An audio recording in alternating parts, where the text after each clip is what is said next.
Hi. Jaganmohan Reddy అయితే ఒక press meet పెట్టారండి. చాలా చాలా రోజుల తర్వాత అయితే ఎవరైతే వాళ్ళు సోషల్ మీడియాలో యాక్టివ్‌గా ఉంటారో వాళ్ళ గురించి అయితే కొంచెం మాట్లాడే ప్రయత్నం చేశారు. అలానే ఎవరైతే మాజీ ఎమ్మెల్యేలు ఉన్నారో, మంత్రులు ఉన్నారో వాళ్ళ మీద కేసులు పెట్టడం చూసి వాటి గురించి అయితే కొంచెం వివరణ ఇచ్చే ప్రయత్నం చేశారు. అలానే వాళ్ళకి సపోర్ట్‌గా అయితే మాట్లాడడం చూసాం. అందులోనూ ఎవరైతే ఆర్‌జీవి ఉన్నాడో ఆర్‌జీవి అప్పుడు సినిమాలు తీశాడు.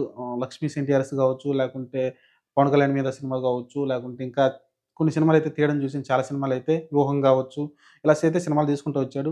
అవి కొంచెం టీడీపీకి, జనసేనకి కొంచెం ఇబ్బంది కలిగించే విధంగా అయితే ఉన్నాయి. అప్పుడు సెన్సార్ బోర్డులకెళ్ళి కేసులు అవ్వడం అయన్నీ చూసాం. సెన్సార్ బోర్డులు ఓకే చేసి సినిమా కూడా రిలీజ్ అవ్వడం చూసాం కొన్ని సినిమాలైతే. ఓవరాల్‌గా అయితే 'ఆర్‌జీవి' గారు ఆ 4 సంవత్సరాల్లో ఎక్కువ ఆయన పర్సనల్ లైఫ్ కన్నా కూడా వైసీపీ కోసం పనిచేస్తున్నట్టు సినిమాలైతే తీయడం చూసాం. ఆ తర్వాత మీరు చూసుకుంటే ఇప్పుడైతే ఆయన రీసెంట్‌గా కేసుల్లో ఇరుక్కోవడం చూసాం. అలానే కేసుల్లో ఇరుక్కోవడం చూసాం. దాన్ని ప్రస్తావిస్తూ ఆహ్, డైరెక్టర్ కూడా వదలడం